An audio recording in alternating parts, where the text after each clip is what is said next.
Hola, de nuevo con la historia de la pintura. Les habla Nelson Corrido. Este es el video número 13. Continuamos con nuestro recorrido cronológico por la historia de la pintura. Nos encontramos en los inicios del siglo XVII.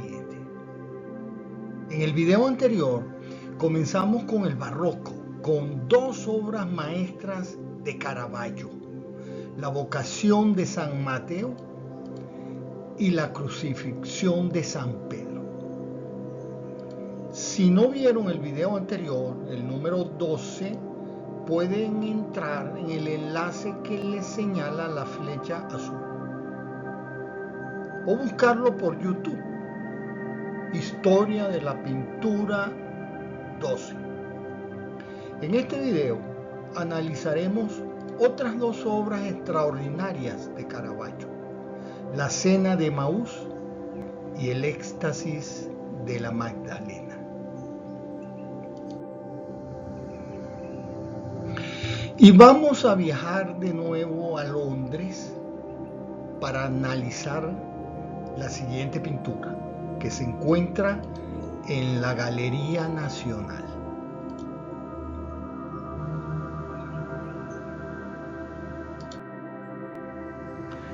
Cena de Emaús, también conocida como Los Discípulos de Emaús.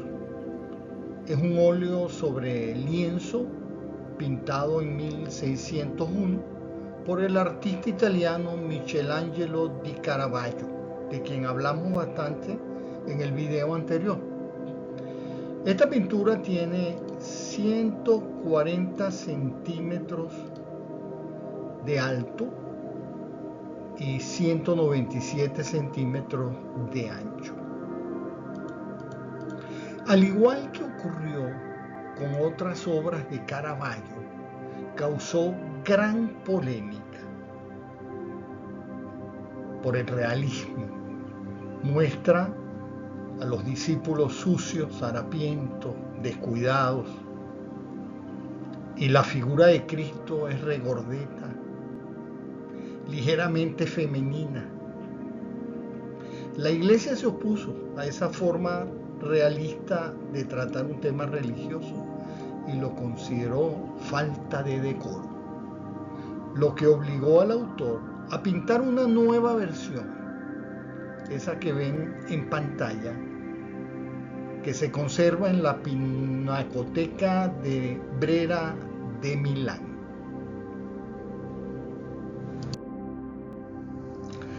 La pintura representa el momento cumbre de la acción, típico del barroco, del episodio descrito en el Evangelio de Lucas, capítulo 24, versículos 30 al 32, que dice así: Y esto sucedió: mientras estaba en la mesa con ellos, tomó el pan, pronunció la bendición, lo partió y se lo dio. Y en ese momento se les abrieron los ojos y lo reconocieron, pero ya había desaparecido.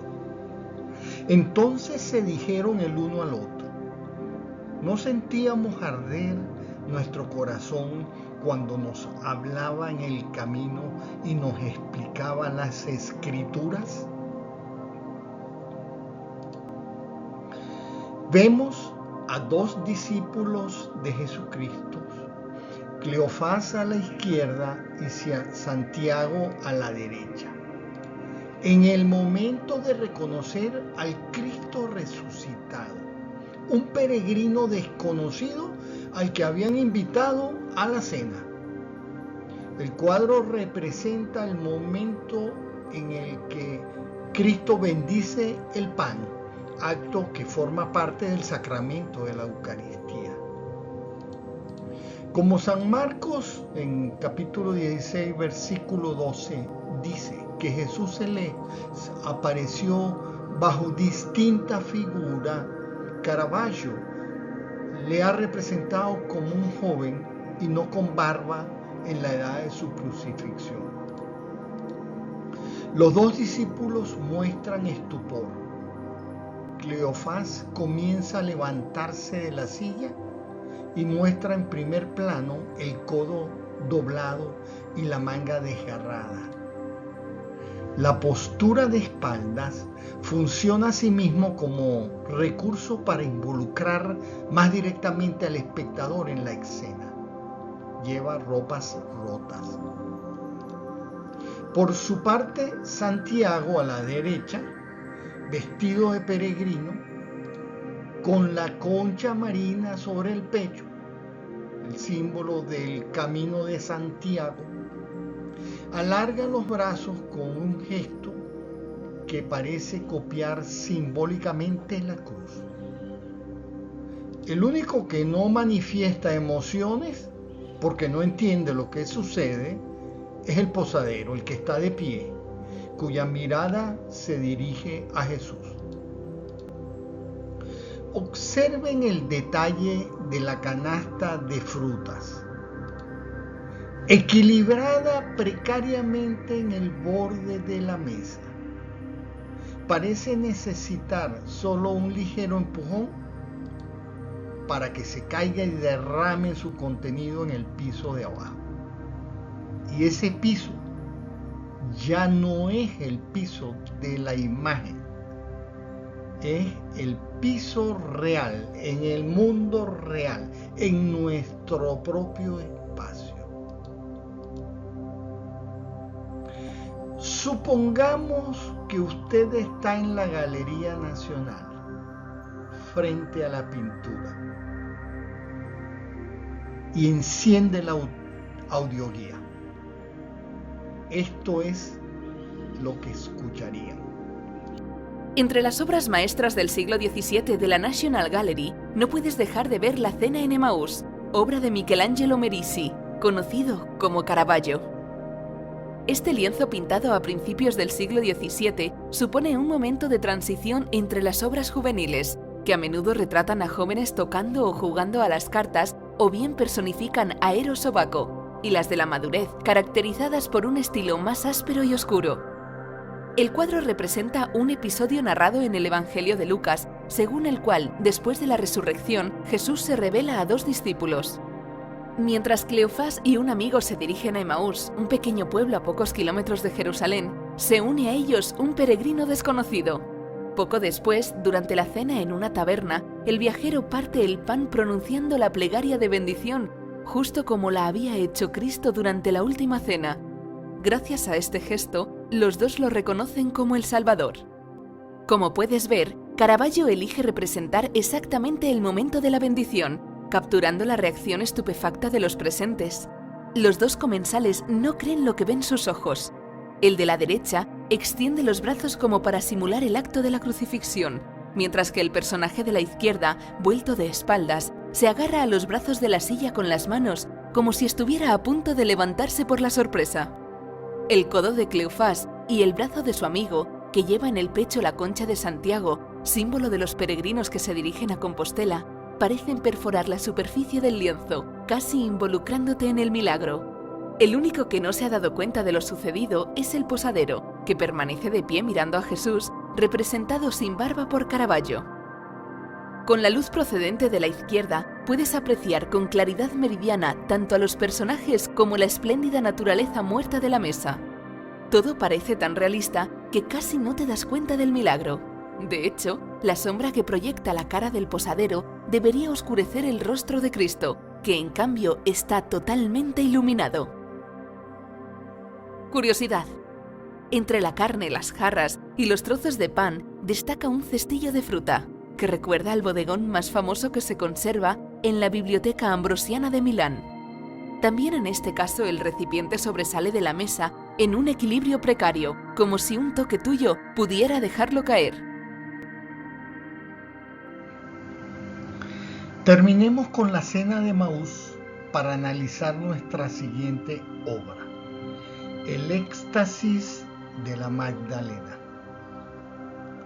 Según la leyenda popular, en la época de Caravaggio, después de la muerte de Cristo, su fiel discípula, María Magdalena, se trasladó al sur de Francia, donde vivió como ermitaña en una cueva en Saint-Baume, cerca de Marsella.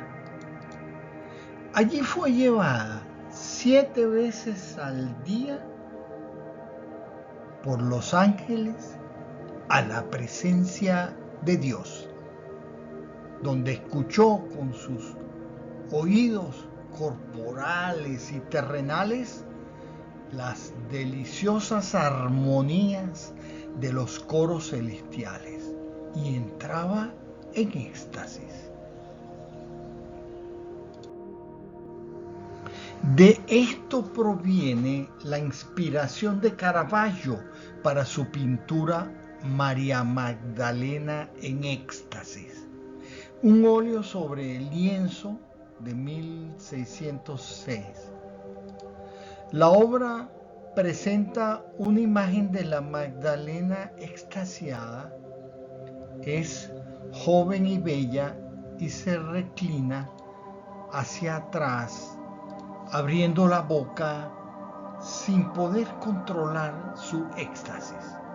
El fondo neutro y oscuro hace que resalte la blancura de la santa, que parece fundirse con la camisa blanca y se contrapone a la túnica rojiza con grandes pliegues de la parte inferior.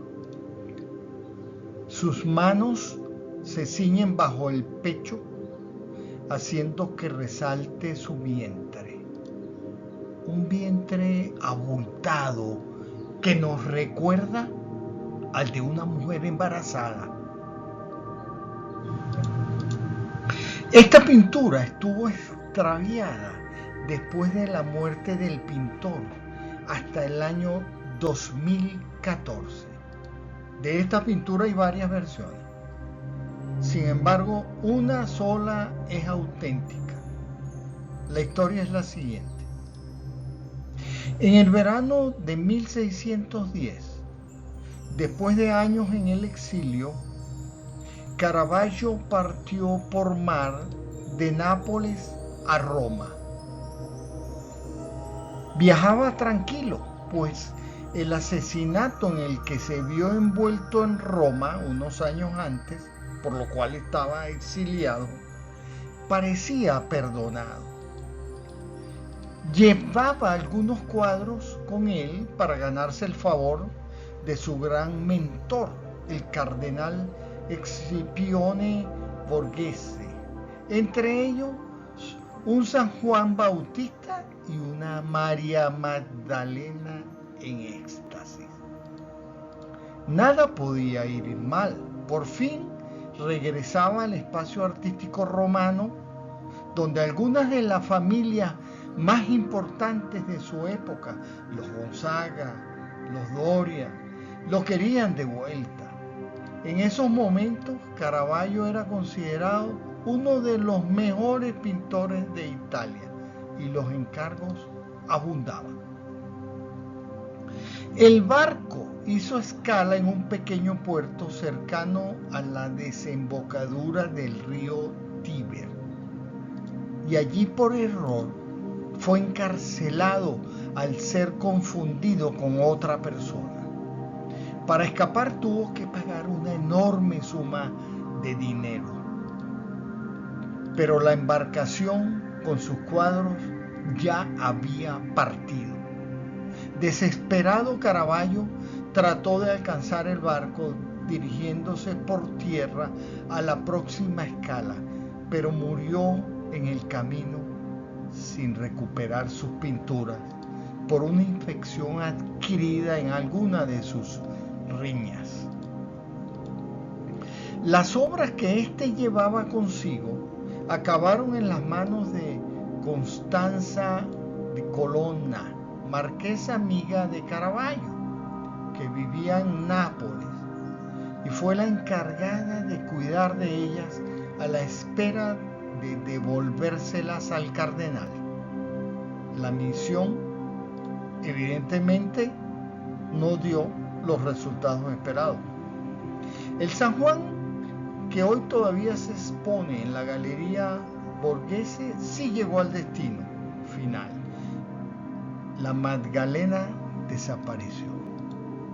Hasta el año 2014, cuando Mina Gregory, una mujer de 90 años, presidenta de la Fundación Roberto Longi con sede en Florencia, y una de las grandes expertas mundiales del maestro barroco, sostiene que ha localizado el original de la María Magdalena en éxtasis en una colección privada de una familia europea.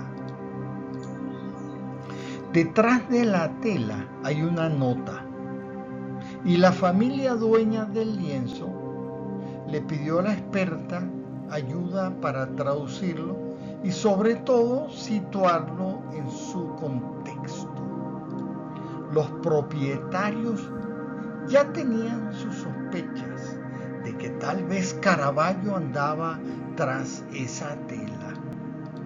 La nota del siglo XVII, escrita a mano con el lenguaje de su tiempo, en la que se aludía a la María Magdalena de Caravaggio, para el cardenal Escipione Borghese de Roma.